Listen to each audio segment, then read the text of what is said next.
Arthritis क्या होता है, इसके सिम्टम्स क्या रहते हैं, इसकी पैथोलॉजी और एक्सरे पे क्या फाइंडिंग्स आती हैं, आप इनको कैसे डायग्नोस कर सकते हैं और इसे कैसे मैनेज किया जा सकता है।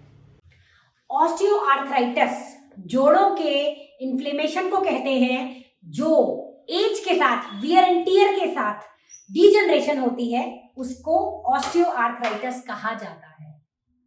आप जानते हैं ऑस्टियोआर्थराइटिस के सिम्टम्स क्या होते हैं। सबसे पहला पेन, और मोस्ट कॉमनली जो पेन होता है, जो दर्द होता है, ये लोडिंग पेन, यानी कि जब आपके जॉइंट्स पे भार डाला जा रहा है, उनसे काम करवाया जा रहा है, तो ये पेन बढ़ता है।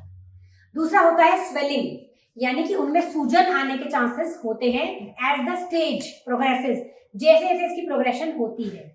नंबर 3 स्टिफनेस, जिसको हम जकड़ा नाना या आपके जॉइंट्स फ्रीली मूव नहीं करते हैं, उसको हम स्टिफनेस कहते हैं।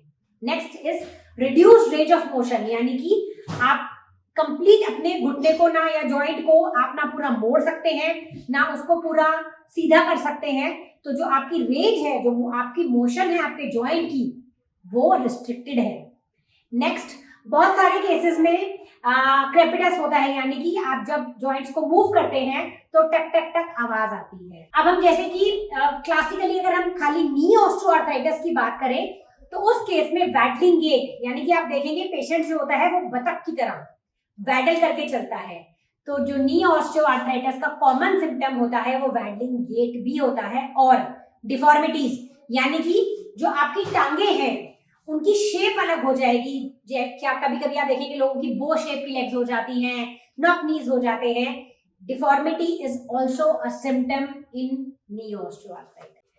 नी के ऑस्टियोआर्थराइटिस के रिस्क फैक्टर्स क्या क्या होते हैं। सबसे पहला एजिंग, जैसे कि मैंने बताया कि ये वियर एंड टियर, यानी कि जैसे जैसे हम एज में प्रोग्रेस करते जाते हैं, वियर एंड टियर बढ़ता जाता है, उसकी वजह से इसका जो प्रोग्रेशन है, जो अकरेंस है, वो बढ़ जाता है।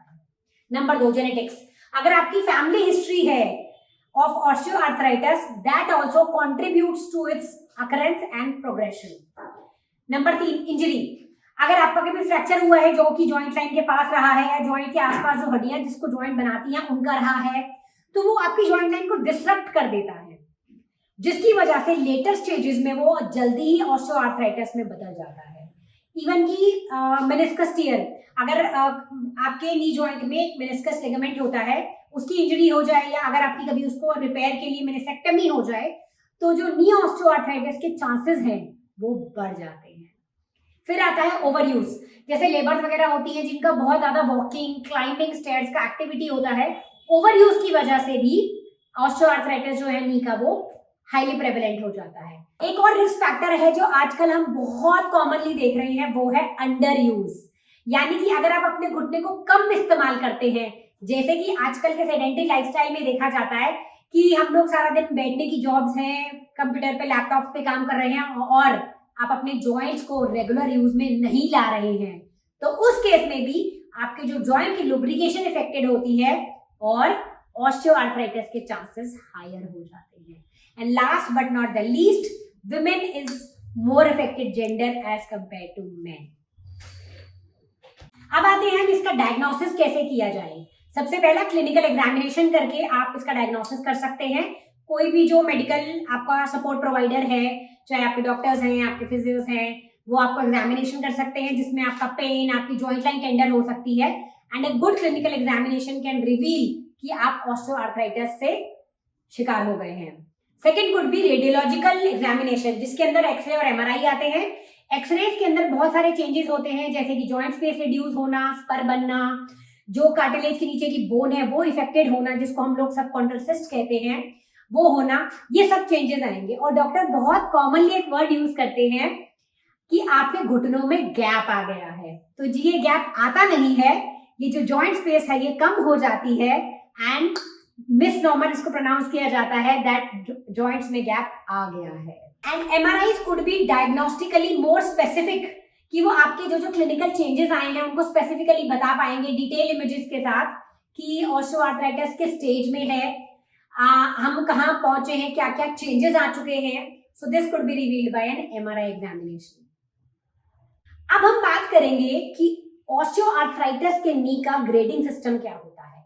और ये आपके लिए जानना क्यों जरूरी है? ये जानना आपके लिए इसलिए जरूरी है कि हम 4 ग्रेड्स में ऑस्टियोआर्थराइटिस नी को डिवाइड करते हैं, 1 2 3 4। अब कौन सा ग्रेड जो है वो आपके ट्रीटमेंट में कंजर्वेटिव मैनेजमेंट यानी कि जिसको बिना सर्जरी के मैनेज किया जा सकता है, और कौन सा ग्रेड पहुंचने के बाद आपको सर्जरी या नी रिप्लेसमेंट्स मैंडेटरी हो जाते हैं। This is why we are doing the grading of osteoarthritis of knee. सबसे पहला आता है ग्रेड 1, जिसको हम बहुत ही मिनिमल ओए कहते हैं। और इस केस में हम अगर एक्सरे में देखेंगे तो जो जॉइंट स्पेस है वो बहुत माइल्डली नैरो होता है, but overall joint space maintain होती है। और इसका जो क्लिनिकल साइन वो ये होता है कि बहुत ही माइल्ड पेन है और हल्का सा डिस्कम्फर्ट है। ग्रेड 2 ओए की जब हम बात करते हैं तो ग्रेड 2 में जो चेंजेस हैं वो मोर नोटिसेबल हो गए हैं। जैसे कि अगर आप एक्सरे करवाएंगे तो आपका जॉइंट स्पेस और नैरो हो गया है, आपकी बोन्स के स्पर बन गए हैं, यानी कि उनकी चोंच या नुकर निकल आई है, जिनको हम लोग ऑस्टियोफाइट भी कहते हैं, वो निकल आए हैं। और क्लिनिकली जो पिक्चर प्रेजेंट करता है पेशेंट को ये होती है कि पेन के साथ साथ स्टिफनेस भी आ गई है, फंक्शन वो मोर और लेस कर लेते हैं, बट कभी कभी ओकेजनल डिस्कम्फर्ट शुरू हो जाते हैं। अब हम बात करेंगे ग्रेड 3 की, which is a more advance stage of osteoarthritis of नी। और इस स्टेज के अंदर जो एक्सरे चेंजेस होते हैं वो जॉइंट स्पेस और नैरो हो चुका होता है, लार्ज ऑस्टियोफाइट जो बोनी स्पर्स बन चुके होते हैं, इवन की जो कार्टिलेज के नीचे की बोन है उसके अंदर सिस्ट आ चुकी होती है, जिसको हम लोग सबकॉन्डल सिस्ट कहते हैं। और जो पेशेंट प्रेजेंट करता है, जो क्लिनिकल प्रेजेंटेशन होती है वो ये होती है कि पेन के साथ साथ स्वेलिंग होती है, इस पेन की फ्रीक्वेंसी बढ़ चुकी होती है, ज्यादा मूवमेंट करने पे ये पेन आ चुका होता है, स्वेलिंग काफी ऑफन आती है, और स्टिफनेस जब आप चलना चाहते हैं या आप बैठ के उठना चाहते हैं या आप सो के उठे हैं तो जो आपकी स्टिफनेस, पेन और स्वेलिंग है ये काफी सिवियरली सेट इन हो चुकी होती है।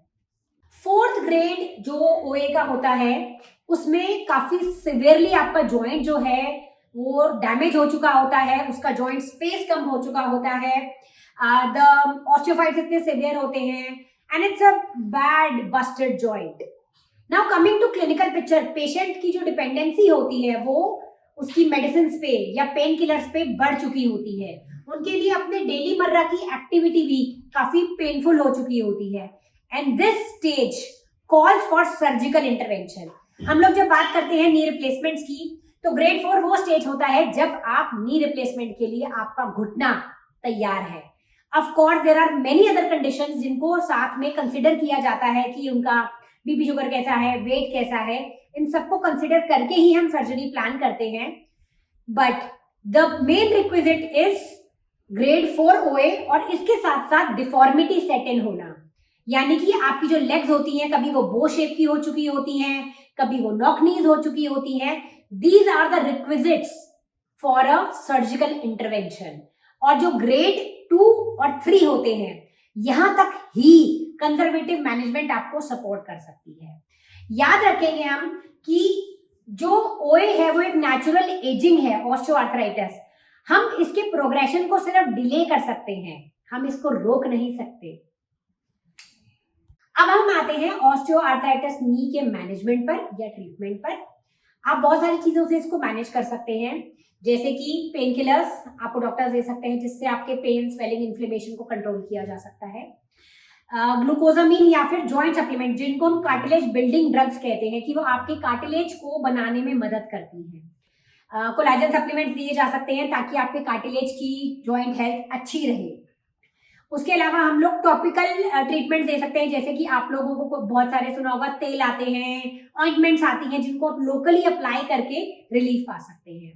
Then physiotherapy is definitely has a huge scope, और इसके नेक्स्ट वीडियो में मैं आपको ये बताने वाली हूं कि कैसे फिजियोथेरेपी में कंजर्वेटिव मैनेजमेंट्स के साथ आप अपने प्रोग्रेशन को बहुत टाइम तक डिले कर सकते हैं। So stay tuned for the next video. Then PRP therapy, आजकल प्लाज्मा रिप्लेसमेंट थेरेपी भी आ गई है, वो भी आपके जॉइंट हेल्थ को सपोर्ट करने में मदद करती है। एंड जब आप ग्रेड 4 पर पहुंच चुके हैं तब नी रिप्लेसमेंट और arthroscopic repairs are the only resort. And जितने भी ये कंजर्वेटिव मैनेजमेंट्स हैं ये ग्रेड 1, 2, 3 तक ही किए जा सकते हैं।